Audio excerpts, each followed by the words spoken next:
V lanskem poročilu omenjate, da je delo varnostnega sosveta temeljilo na 3 osrednjih točkah. Jih lahko naštejete? Tako je nekako program varnostnega sosveta, ki je bil sprejet na prvi seji, je temeljil na 3 osrednjih točkah.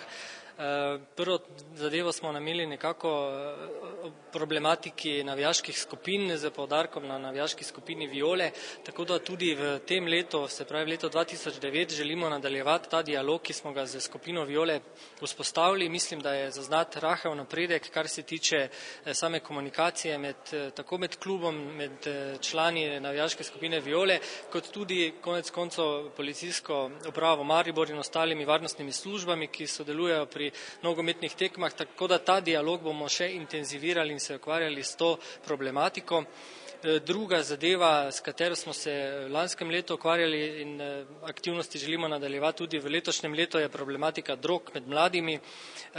Nekako smo v dogovor z kinodistributerji oziroma operaterji v mestni občini Maribor, da v času prvomajskih počitnic izvedemo akcijo med osnovnošolci pa tudi srednješolci, ki bo temeljila nekako na uvodnem predavanju, kasneje pa bo sledil ogled filma z problematiko drog.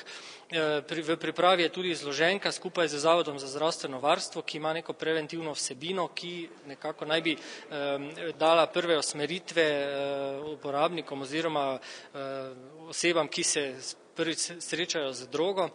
Tako da tudi ta problematika drog bo nekako srednja točka našega dela v letu 2009.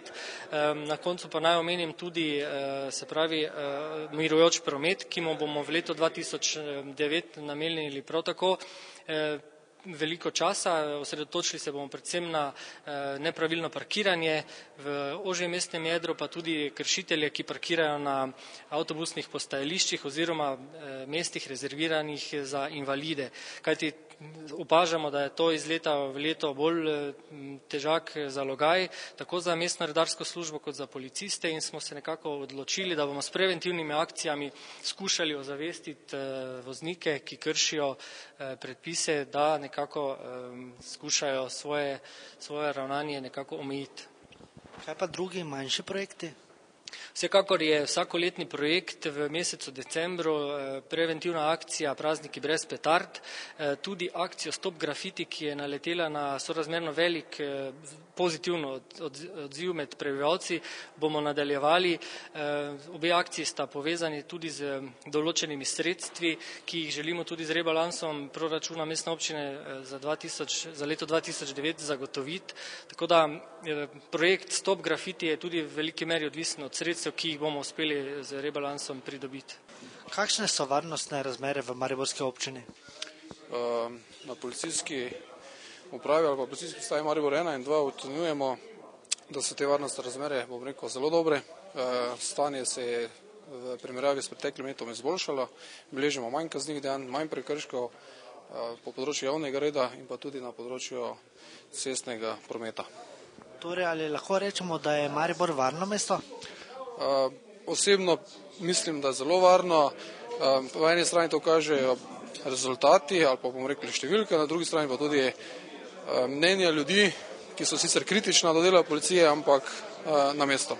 Lahko vseeno naštejete nekaj kršitev, ki so morda izstopale? V zadnjem času beležimo več kršitev na območju Lenta ali pa v bližini Lenta, v okolici, bom rekel, gostinskih lokalov ali pa diskotek, kjer so odprte čez noč ali pa dlje pozno v noč. Kar se tiče pa prometa, pa beležimo največ težav na področju mirujočega prometa.